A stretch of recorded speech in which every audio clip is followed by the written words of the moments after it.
lo que es la semana de la concientización del uso apropiado de antimicrobianos. No tengo el gusto de conocerlos a todos personalmente, porque a raíz de esta pandemia me he alejado del servicio de infectología en la parte asistencial, pero saben que siempre cuentan conmigo para cualquier consulta. Vamos a hablar sobre el panorama de la resistencia a los antimicrobianos en nuestra institución. Vamos a hablar en primer lugar del problema de la resistencia a los antimicrobianos en el hospital, la lectura interpretada del mapa microbiológico de nuestro instituto del año 2020, porque el del año 2021 todavía no es publicado, y la necesidad de contar con un programa de optimización de terapia antibiótica o conocido como PROA en nuestro instituto. Pero cada uno de nosotros deberíamos hacer un uso óptimo de la terapia antimicrobiana. Como sabemos, la resistencia a los antimicrobianos es un problema global, es un problema de salud pública que no solamente aumenta la morbilidad, la mortalidad, los costos de atención, sino también puede ser causa de demandas médico-legales. Aunque se desarrollen nuevos antibióticos, si no se modifican los comportamientos actuales, lo que es la prescripción de la terapia antibiótica, la resistencia bacteriana seguirá emergiendo a pasos agigantados como un mecanismo de adaptación de las bacterias. Recuerden que los mecanismos de resistencia se desarrollan como un mecanismo de adaptación que tiene la bacteria. Se estima que para el año 1050 la resistencia a los antibióticos va a ser una de las principales causas de muerte asociadas a infecciones intrahospitalarias e infecciones en la comunidad por bacterias multidrogresistentes o multiresistentes. Este es para que ustedes puedan ver la evolución histórica desde el desarrollo de la penicilina en los años 20 y 30, las sulfas, la streptomicina, las penicilinas semisintéticas como la ampicilina, los macrólidos, las cefalosporinas, antibióticos que ya son muy conocidos por ustedes, las quinolonas, las cefalosporinas de tercera, cuarta, quinta generación, los carbapenenes, las oxazolidonas, pero en los últimos 10 años se han desarrollado muy pocas familias de antibióticos. La mayoría de los antibióticos que se han aprobado en los últimos 10 años son primos, parientes de moléculas ya conocidas. Y en la actualidad tenemos pacientes con infecciones por bacterias multidrogresistentes o panresistentes para las cuales no tenemos alternativas terapéuticas. En el año 2017, la OMS elaboró una lista de prioridad de resistencia de bacterias a los antibióticos. Resistencia a las 12 familias de bacterias más peligrosas para la salud humana. Y se estableció la clasificación en crítica, alta y mediana prioridad. Acá, como ustedes pueden ver, el número de nuevos antibióticos que ha sido aprobado en los últimos años realmente son pocos, 5. Y el número de industrias farmacéuticas que están dedicándose a la investigación y desarrollo de nuevas familias de antibióticos cada vez es menor. ¿Por qué? Porque es menos rentable. Más rentable es investigar y desarrollar antibióticos para el tratamiento de enfermedades crónicas que para el tratamiento de infecciones. La excepción ha sido esta pandemia COVID-19 en la cual ha habido una gran inversión a nivel mundial para el desarrollo de vacunas y para el desarrollo de antivirales o anticuerpos monoclonales, porque estamos en pandemia, todos estamos afectados por esta pandemia. Esta es la lista de prioridad de patógenos resistentes a los antibióticos. Como ustedes verán, muchos ya son conocidos por nosotros, ¿no? El Acinetobacter baumannii resistente a carbapenems, la Pseudomonas aeruginosa resistente a carbapenems, las enterobacterias resistentes a la céfalo de tercera y a los carbapenems, que son las prioridades críticas. Dentro de la prioridad alta tenemos el Enterococcus faecium resistente a vancomicina, que ya lo tenemos en el instituto, el Estafilococo aureus meticilino resistente o tolerancia intermedia a la vancomicina, que lo tenemos medicina resistente, como vamos a ver más adelante, no solamente a nivel nosocomial, sino a nivel comunitario. El Campylobacter resistente a fluorquinolonas, la Salmonella resistente a fluorquinolonas, la Neisseria gonorrhoeae resistente a céfalo de tercera y fluorquinolonas. Y a nivel de la comunidad, el Streptococcus pneumoniae con susceptibilidad disminuida a penicilina, el Haemophilus, productor de beta-lactamasa resistente a ampicilina, y ya está emergiendo la Shigella resistente a quinolonas. Vamos a hacer una lectura interpretada del mapa microbiológico del año 2020. ¿Por qué es importante contar con un mapa microbiológico?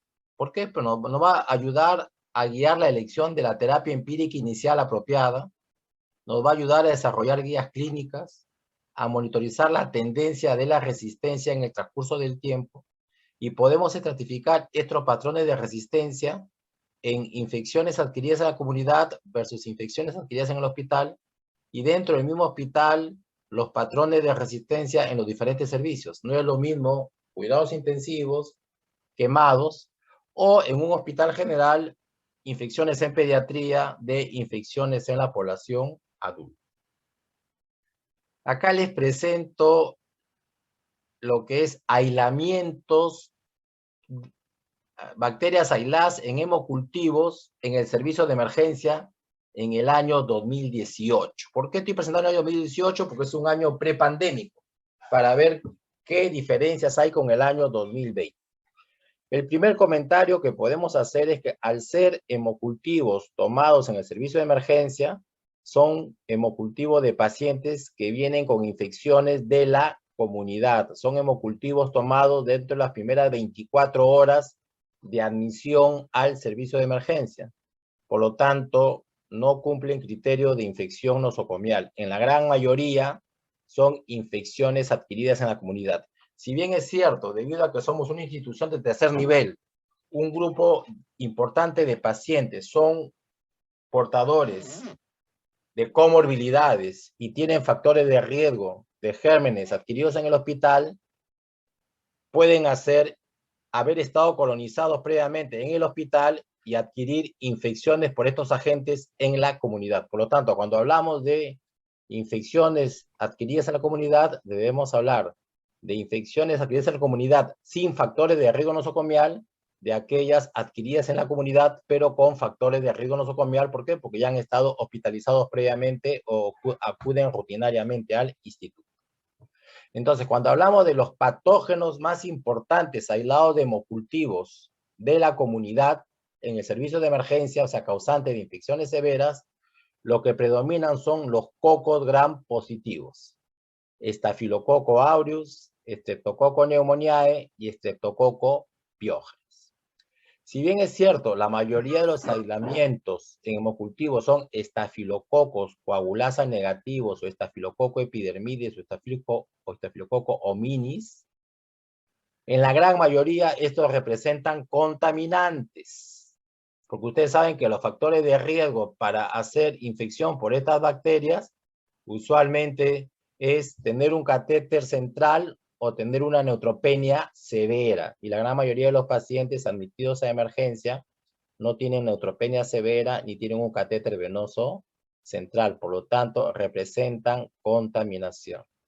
Y esto tiene que ver con que no hay adherencia a los procedimientos para la toma de muestra de hemocultivos. Y por eso tenemos muchos hemocultivos contaminantes. Y si hablamos de gram negativos, el gram negativo prevalente como infección adquirida en la comunidad causante de bacteriemia es Escherichia coli, usualmente de foco urinario. Este es parte de la vigilancia de la enfermedad invasiva por neumococo que lleva a cabo el grupo de estudio de enfermedad invasiva por neumococo liderado por la doctora Teresa Ochoa de Cayetano Heredia. Y en esta estadística que incluye 5 hospitales del Perú está incluido nuestro instituto.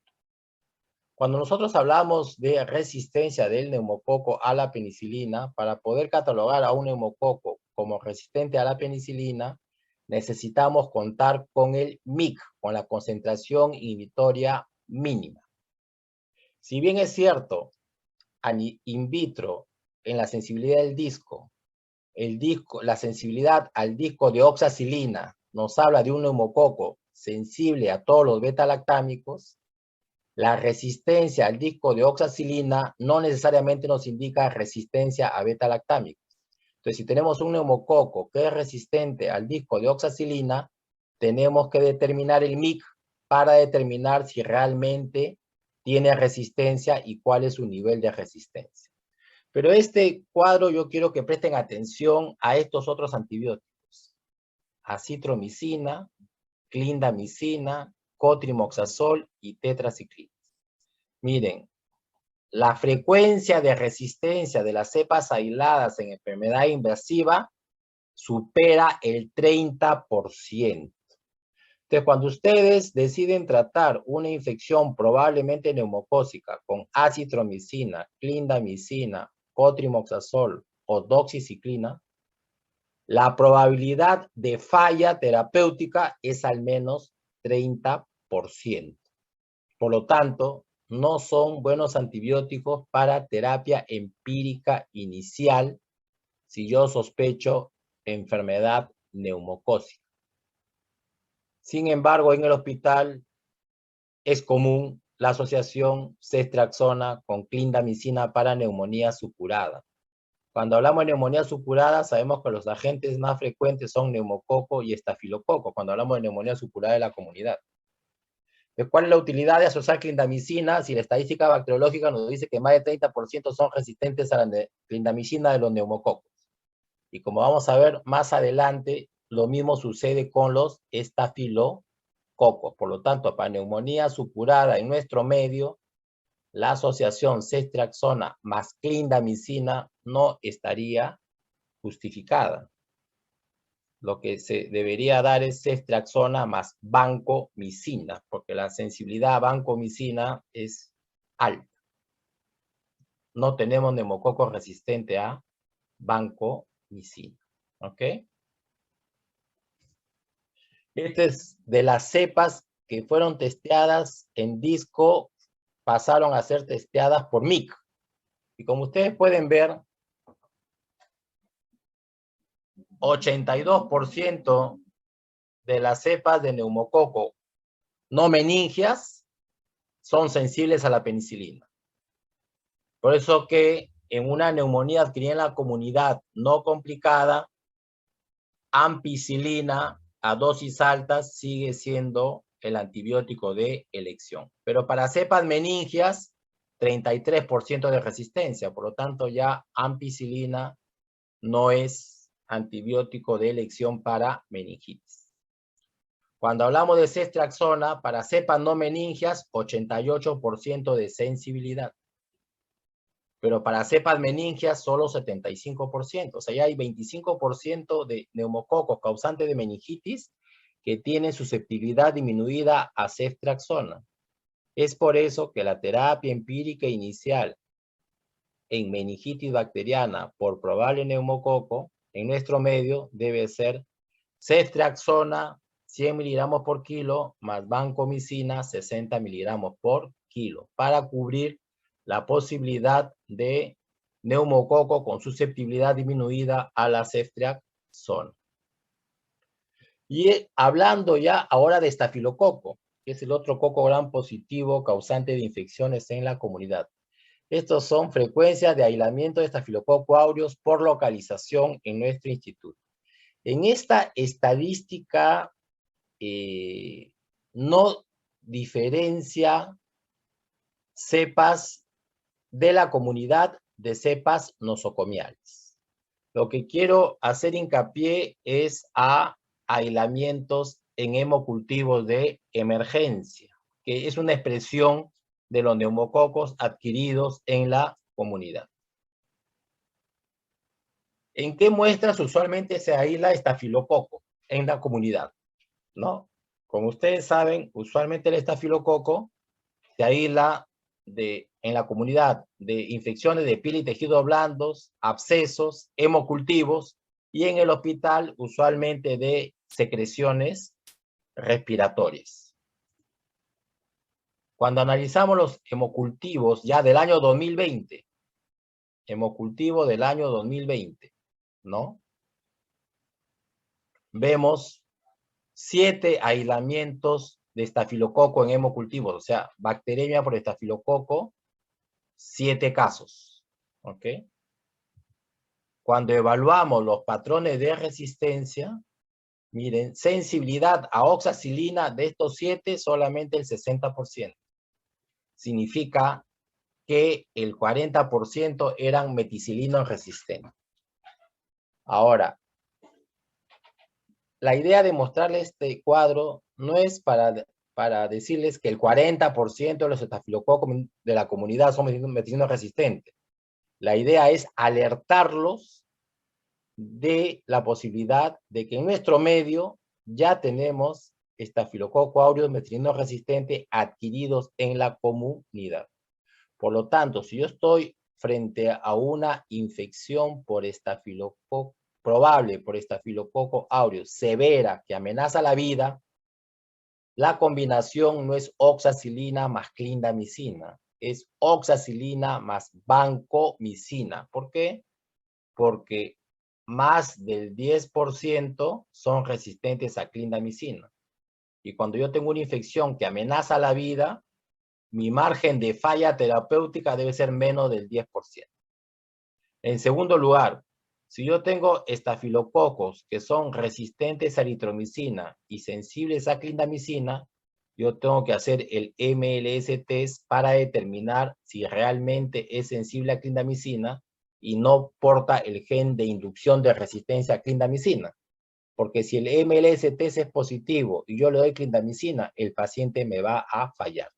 Entonces, otra combinación de la cual se abusa en el hospital es oxacilina más clindamicina, que tampoco, como terapia empírica inicial, no estaría justificada basada en la estadística bacteriológica. Si yo tengo una infección severa por estafilococo aureus que amenaza la vida, yo debería cubrir cepas meticilinos sensibles y cepas meticilinos resistentes. En ese caso, la combinación debería ser oxacilina más vancomicina. Ahora, si el paciente tiene shock tóxico o tiene fascitis necrosante y yo quiero asociar un antibiótico con efecto antitoxina, podría agregar clindamicina como un tercer antibiótico hasta obtener los resultados de los cultivos. Si es resistente a clindamicina, lo suspende, porque no va a tener efecto antitoxina. Y este es no solo de emergencia, ya el global de aislamiento de estafilococo aureus en el año 2020. Acá no podemos distinguir los comunitarios de los nosocomiales, porque no han hecho esa diferenciación en la presentación del mapa. Pero para que vean que 42% eran meticilino resistentes, ¿ok? Y resistencia a clindamicina, 42%, ¿ok? O sea, 46% eran meticilino resistentes y 42% resistente a clindamicina. Vuelvo a recalcar, la asociación oxacilina más clindamicina, si pensamos en estafilococo, no es de mucha ayuda. Solamente usaré clindamicina para tratar infección estafilocócica en el caso de shock tóxico o fascitis necrotizante o infección supurada, pero siempre y cuando sea sensible a clindamicina, si no, no va a tener efecto antitoxina. Cuando hablamos de infecciones gastrointestinales, estos son coprocultivos de muestras tomadas en emergencia, de niños que acuden con diarrea, con moco y o sangre. ¿Cuál es la etiología más frecuente de diarrea con moco y o sangre en nuestro medio? Campylobacter. Sobre todo en niños menores de 1 año de edad. En niños mayores de 1 año de edad, Shigella. Pero otro patógeno importante es Salmonella no typhi. Eso es importante tener en consideración. Si hablamos de la resistencia del Campylobacter, acitromicina es un antibiótico muy usado inapropiadamente. Por cualquier diarrea dan acitromicina. Miren, resistencia de Campylobacter al ciprofloxacino, 84%. Resistencia del Campylobacter a la acitromicina en muestras de pacientes que acuden a nuestro hospital, 32%. Es altísimo. ¿Y esto a qué es debido? A que se está usando indiscriminadamente acitromicina, no solo en la comunidad, sino en la industria veterinaria, ¿no? En la industria agropecuaria, en la medicina veterinaria y en la industria agropecuaria, lo cual, porque ustedes saben que el Campylobacter básicamente es una bacteria transmitida por animales, ¿no? Ya sea por vísceras de animales, excremento de animales, carne contaminada de animales. Entonces, realmente nos vamos a quedar sin alternativas para tratar las diarreas por Campylobacter. Gracias a Dios, en la mayoría se autolimitan. De ahí que es importante, si tenemos un paciente con diarrea con moco sangre, hacer la prueba rápida para Campylobacter, que es una prueba de ELISA. Si la prueba de ELISA es positiva, pues iniciamos acitromicina hasta el resultado del copro cultivo. Si la prueba de ELISA es negativa, la probabilidad que sea Campylobacter es mínima. Entonces, en ese caso, deberíamos sospechar en Shigella o en Salmonella. Cuando hablamos de Shigella, ya apareció la resistencia al ciprofloxacino. 12.5% de los aislamientos de Shigella son resistentes al ciprofloxacino. Y 7% ya son resistentes a acitromicina. Tiene una sensibilidad acá del 93%, significa que 7% son resistentes. O sea, como ahora a toda diarrea con sangre le dan acitromicina, pues ya Shigella está desarrollando resistencia a acitromicina. ¿Ok? Y la resistencia a ciprofloxacina es del 12.5%. Cuando hablamos de salmonela, este es un histórico de 10 años de aislamiento de salmonela en el Instituto Nacional de Salud del Niño. Como ustedes pueden observar, indirectamente podemos deducir que salmonela no solamente causa una gastroenteritis febril, sino puede causar fiebre de origen desconocido, puede causar meningoencefalitis, puede causar endocarditis, puede causar osteomielitis, puede causar abscesos cerebrales, puede causar neumonías supuradas. De ahí que estos pacientes han sido hospitalizados en los diferentes servicios de especialidades. Y cuando vemos los patrones de resistencia de Salmonella no TIFI, susceptibilidad a ciprofloxacino, solo 21%. Y susceptibilidad a acitromicina, solo 22%. Significa que la resistencia a cipro es 78% y a citro 77%. Como le digo, esto no necesariamente representa la realidad, pero sí se asemeja, porque solamente son 28 aislamientos, necesitaríamos más cepas. Pero nos debe alertar en que estamos ingresando a la era de la multiresistencia, porque la sensibilidad a ampicilina es baja, a cloranfenicol es baja, a trimetoprim es baja, a ciprofloxacino es baja y a acitromicina es baja. Ninguno tiene una sensibilidad mayor del 30%, por lo menos del informe de este mapa microbiológico. Cuando hablamos de infección urinaria de urocultivos tomados en emergencia, que también debería representar infecciones urinarias de la comunidad en pacientes que no tienen catéteres urinarios en su gran mayoría, esta estadística no nos diferencia primer episodio de infección urinaria de aquel paciente con ictus recurrente, ya sea porque tiene vejiga neurogénica, una malformación urogenital o tiene un catéter urinario. Pero la cabeza, la E. coli, pero los otros patógenos como Proteus, Klebsiella, Enterococo, Pseudomonas, Enterobacter usualmente están asociados a malformaciones anatómicas o funcionales de las vías urinarias. Si evaluamos los patrones de susceptibilidad de las enterobacterias en urocultivos tomados en consulta externa, acá también podemos tener primeros episodios de infección urinaria, como podemos tener pacientes con ictus recurrente, porque este mapa no lo diferencia. Pero en global, miren, ve, la resistencia a céfalo de tercera, 35%. y la resistencia a ciprofloxacino, 65%. ¿Qué antibióticos conservan buena sensibilidad? Amikacina, ¿ok? Y lo otro, los carbapenems, porque después los otros, el nivel de resistencia es alto. Para vía oral, nitrofurantoína, porque como usted sabe, nitrofurantoína usualmente se usa para cistitis, no para ITU complicada. Entonces acá también hay que evitar el uso indiscriminado de cefalosporina de tercera generación, porque presiona al desarrollo de beta-lactamasa de espectro extendido. Esto es ya analizando solo E. coli. El cuadro anterior eran todas las enterobacterias, esto es solamente E. coli. Y miren, ve, sensibilidad de E. coli a céfalo de tercera y de cuarta, 70%. O sea, 30% de resistencia. Sensibilidad a ciprofloxacino, 50%. O sea, 50% de resistencia. ¿Qué antibióticos siguen conservando un buen margen de susceptibilidad? Amikacina, 96%, y carbapenem, 100%. ¿Y esto a qué es debido? A la producción de beta-lactamasa de espectro extendido. La beta-lactamasa de espectro extendido no son solamente un problema como causa de ITU nosocomial, sino ya tenemos niños con ITU adquirida en la comunidad por enterobacterias productoras de beta-lactamasa de espectro extendido como E. coli.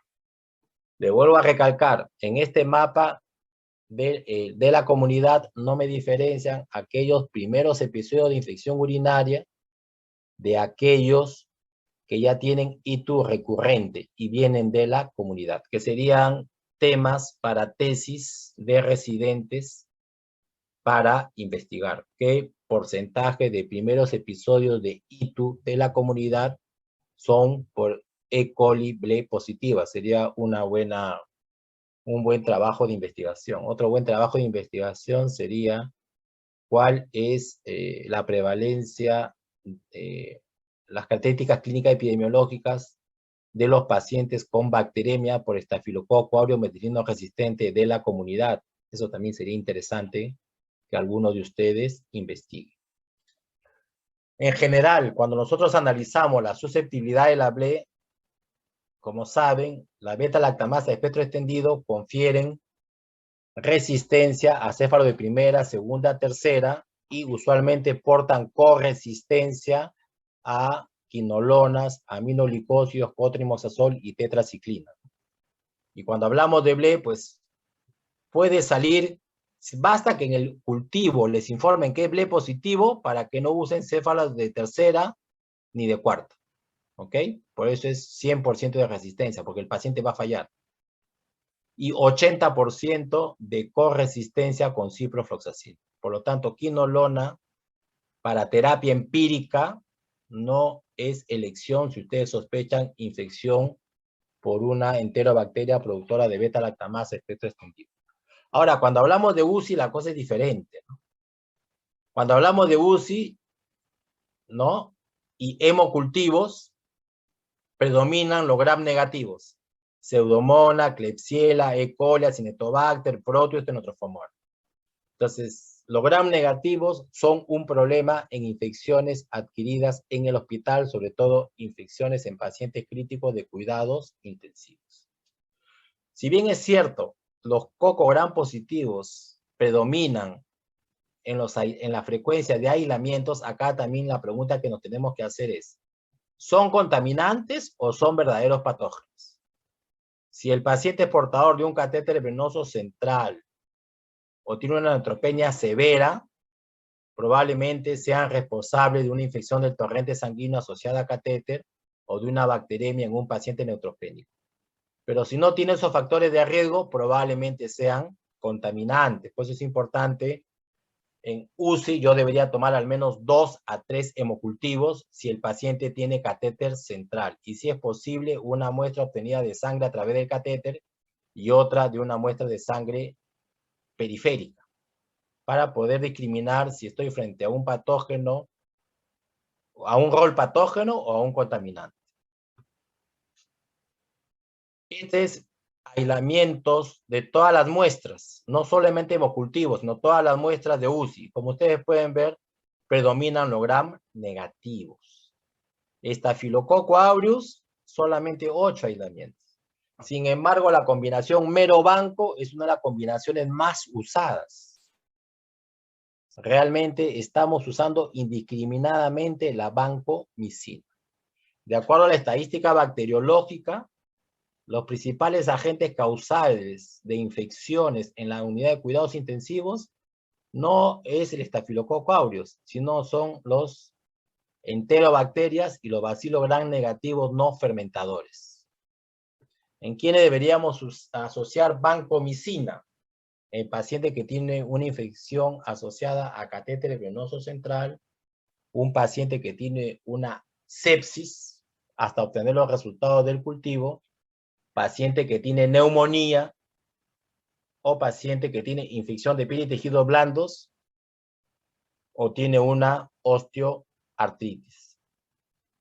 Cuando hablamos de pseudomonas, los aislamientos de pseudomonas vienen principalmente de orina y de secreciones respiratorias, ya sea en pacientes con neumonía asociada a ventilación, en pacientes con bronquiectasias o pacientes con fibrosis quísticas.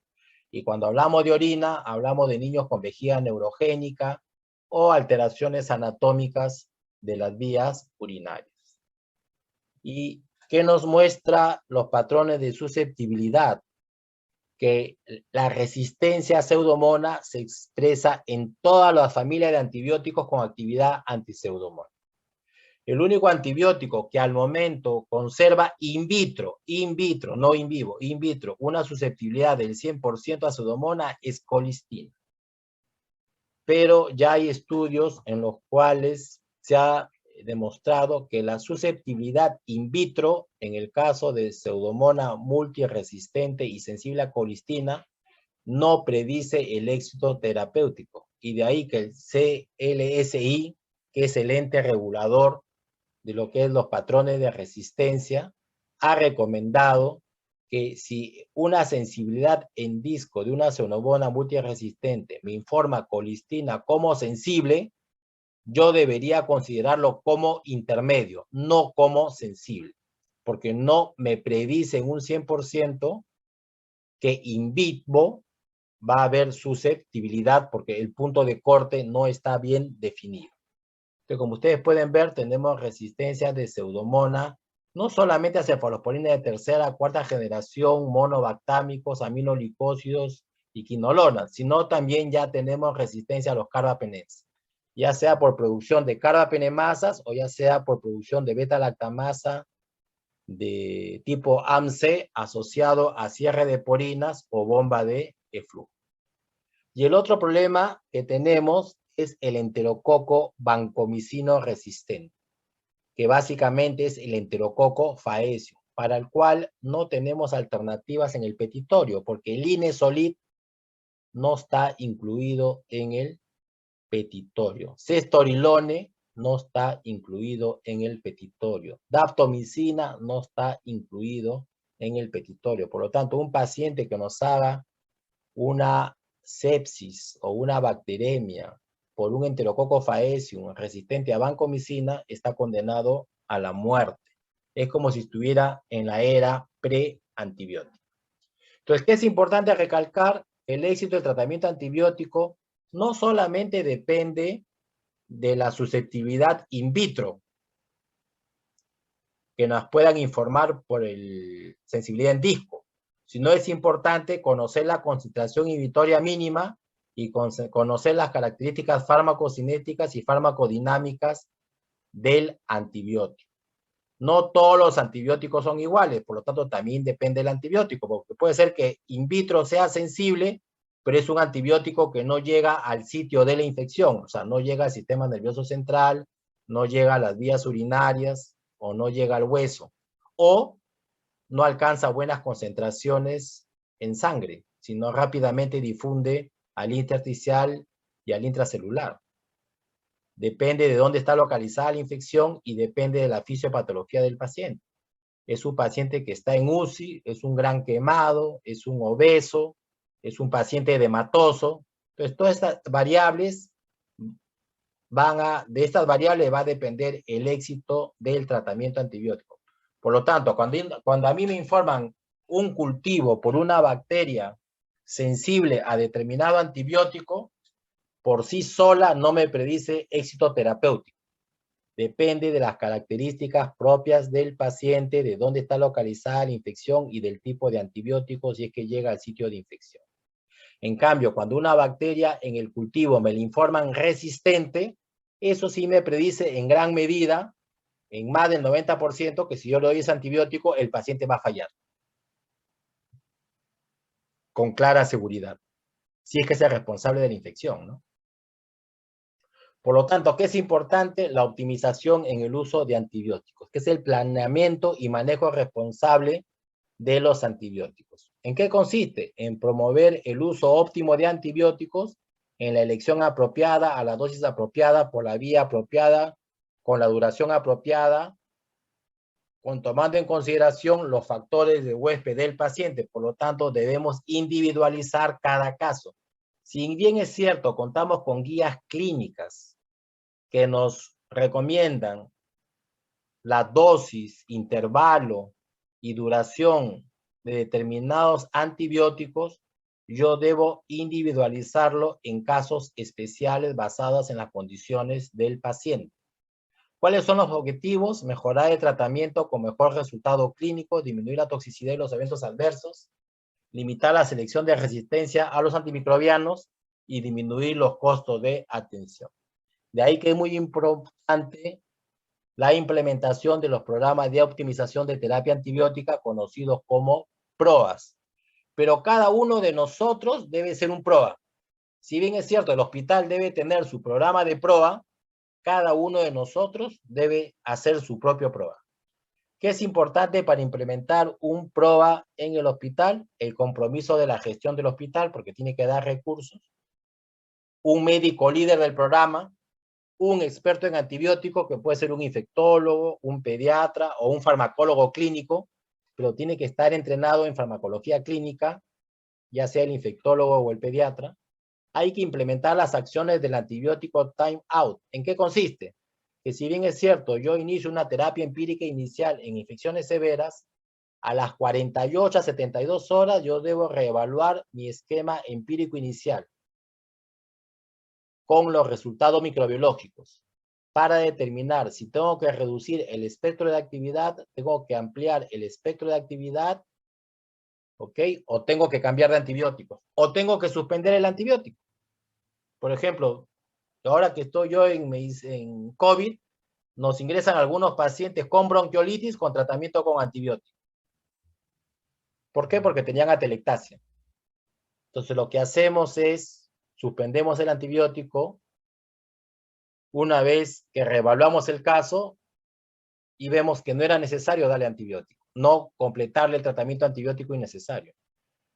Y eso es por darles un ejemplo de una infección común de la comunidad, pero hay otras infecciones como diarrea acuosa. A toda la diarrea acuosa que se hospitalizan le están dando ceftriaxona. Ceftriaxona estaría justificado si me ponen en el diagnóstico salmonelosis probable. Pero si es una diarrea acuosa, usualmente son toxigénicas o son virales. No se justifica el uso de ceftriaxona. Monitorizar el uso de antibiótico y los patrones de resistencia. Reportar la información del uso de antibiótico y los patrones de resistencia al personal, a los médicos, enfermeras del hospital, y la educación médica continua. Entonces, ¿qué intervenciones tiene el programa? Supervisa el uso de antibióticos, elabora guías de práctica clínica, la intervención de un farmacólogo clínico en el cuidado del paciente, esto es muy importante. Realmente en nuestro país, la mayoría de los hospitales no cuenta con farmacólogos clínicos, y eso es muy importante en la visita médica. Son especialistas en lo que es farmacología de antibióticos. El otro aspecto es importante es la implementación de la terapia secuencial de la vía parenteral a la vía oral temprana para evitar el uso prolongado de antibióticos por vía parenteral en los pacientes en los cuales se puede hacer una terapia secuencial temprana. Revisar el tratamiento antibiótico del prescriptor. Verificar las supuestas alergias, porque muchos pacientes son catalogados como alergias a amoxicilina, y realmente no han tenido alergia a amoxicilina, sino que lo que han tenido es un exantema súbito. La educación continua de los prescriptores y reducir el uso de quinolonas, clindamicina y céfalo de tercera para reducir el riesgo de enfermedad por Clostridium difficile. El laboratorio es muy importante para la optimización de la terapia antibiótica. ¿Por qué? Porque si no contamos con aislamientos bacteriológicos, no podemos hacer terapias dirigidas. Si no contamos con antibiogramas, con patrones de resistencia, no podemos hacer terapia dirigida que sea efectiva y segura. Y no podemos elaborar estadísticas microbiológicas para recomendar esquemas de terapia empírica inicial para determinados síndromes clínicos. ¿Ok? Por lo tanto, es muy importante el laboratorio de microbiología. Y para recordarles que 2 hemocultivos es mejor que un hemocultivo. ¿Ok? Si yo sospecho que el paciente tiene una infección bacteriana bacteriémica, la recomendación es tomar 2 hemocultivos. Si sospecho endocarditis, infección del torrente sanguíneo asociado a catéter u osteomielitis, la recomendación es 3 hemocultivos. ¿Ok? Cuanto más volumen de sangre y más muestras, la probabilidad de aislamiento bacteriano es mayor. Pero se ha visto que más de 3 hemocultivos no le aumenta mayor utilidad. Cuando nosotros tomamos hemocultivo, la recomendación es que cada set de hemocultivo debe incluir un medio para cultivo de aerobios y otro medio para cultivo de anaerobios. ¿Por qué? Porque hay un grupo de bacterias que son anaerobias facultativas y por lo tanto crecen más rápidos en medios anaerobios. Por ejemplo, Escherichia coli crece más rápido en medio anaerobio porque es anaerobio facultativo. Se comporta como un aerobio, pero es anaerobio facultativo. Entonces, la recomendación del CLSI es que cuando yo voy a tomar cultivos, cada set debe involucrar un frasco para aerobios y uno para anaerobios. Significa que si yo voy a tomar 2 hemocultivos, necesito en el primero, la primera toma, un frasco para aerobio y una anaerobio, y en la segunda toma, un frasco para aerobio y otro para anaerobio. Esto me incrementa la posibilidad de aislamiento bacteriológico. Y otro aspecto importante, evitar contaminantes. ¿Ok? Acá es muy importante la desinfección de la zona de punción. Ustedes habrán observado que llegan los tecnólogos con el mismo guante por el cual se pasean por todo el hospital y toman diferentes muestras, y con ese guante limpian la piel y con ese guante toman las muestras. Y es por eso que tenemos tantos contaminantes. El otro aspecto importante es el volumen de sangre. El volumen de sangre mínimo para un neonato es 1 centímetro cúbico por muestra. Para un lactante, al menos 2 centímetros cúbicos por muestra. Y a partir de los 3 meses, de 3 a 4 centímetros cúbicos por muestra. ¿Ok? Cuanto más volumen de sangre obtengamos, mayor probabilidad de aislamiento bacteriológico. Ahora, es importante la relación entre el volumen de sangre y el tamaño del frasco de cultivo. Para esto hay frascos de medio de cultivo para adultos y frascos de medio de cultivo para niños, en los cuales se conserva la relación entre volumen de sangre y volumen de medio de cultivo. El otro aspecto importante es los métodos de detección de resistencia. El más difundido es el método de difusión en disco, pero no necesariamente hay una buena correlación en el caso de infecciones severas y en el caso de infecciones por bacterias con susceptibilidad disminuida. Por lo tanto, que es muy importante, además de los métodos de discodifusión, contar con el método semicuantitativo de gradiente, como es el ITEST, y los métodos de microdilución, que pueden ser manuales o pueden ser automatizados. En el hospital tenemos el BACTEC Alert, que es un sistema de monitoreo continuo de hemocultivos, en los cuales, en la gran mayoría de los casos, para bacterias patógenas reconocidas, detectan crecimiento bacteriano a las 15 a 18 horas de haberse iniciado el cultivo, y contamos con los métodos automatizados de BACTEC para determinar la resistencia y los mix. Sin embargo, hay otras pruebas manuales que deberíamos hacer, como es el screening de oxacilina para Streptococcus pneumoniae, el i-test para Staphylococcus aureus, el i-test para Streptococcus pneumoniae para determinar MIC, tanto para estrepto como para estafilococo, el d-test para determinar gen de resistencia inducible a macrólidos en el caso de clindamicina.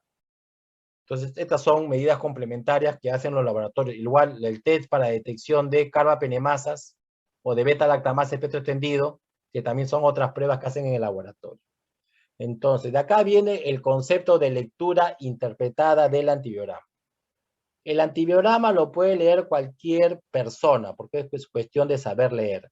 Pero interpretar solamente lo debe hacer el clínico, el médico prescriptor, el médico que va a tratar al paciente. Por tanto, es muy importante aprender a interpretar el antibiograma. La interpretación del antibiograma nos va a permitir elegir el antibiótico más apropiado para el paciente, basado en el aislamiento bacteriológico. Por lo tanto, el antibiograma es útil en la elección de la terapia antibiótica, nos ayuda a elaborar guías clínicas, a monitorizar las tendencias de resistencia y estratificar los patrones, ya sea comunidad versus hospital, un servicio crítico versus otro servicio crítico, y población pediátrica versus población adulta. Entonces, el CLSI en sus guías para reporte de mapa microbiológico recomienda que deben ser elaborados anualmente, incluir solamente un aislamiento por paciente, no duplicar los aislamientos.